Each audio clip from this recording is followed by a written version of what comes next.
জনাব হাসনাত আব্দুল্লাহ কুমিল্লা সরাসরি প্রশ্ন করবেন, ব্যাখ্যার প্রয়োজন নেই। আসসালামু আলাইকুম। যেহেতু শিক্ষা নিয়ে কথা হচ্ছে, আমাদের বর্তমানে মাননীয় স্পিকার, আমরা যদি বর্তমান শিক্ষা ব্যবস্থা দেখি, আমাদের এন্ট্রান্স ইনস্টিটিউশনগুলোতে বিশেষ করে প্রাথমিক শিক্ষায় আমরা দেখছি যে ভর্তি প্রক্রিয়াতে আমাদের এখন দুইটা পদ্ধতি প্রচলিত ছিল। এডমিশন বাই মেরিট আগে প্রচলিত ছিল, এখন সেটা কনভার্ট হয়েছে এডমিশন বাই লটারির মাধ্যমে এখানে বাচ্চাদেরকে ভর্তি করা হয়।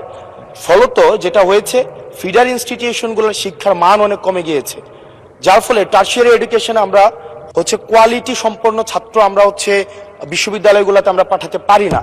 এখন মাননীয় মন্ত্রী মহোদয়ের কাছে আমার প্রশ্ন থাকবে, এই যে প্রাইমারি স্কুলে বাচ্চাদেরকে ভর্তি করানোর ক্ষেত্রে আমরা কি ভর্তি প্রক্রিয়াটা আমরা পরিবর্তন করব কিনা, নাকি এই যে এডমিশন বাই লটারির মাধ্যমে আমরা নিব এবং মেরিটকে আমরা সবসময় দমায় রাখবো, নাম্বার ওয়ান।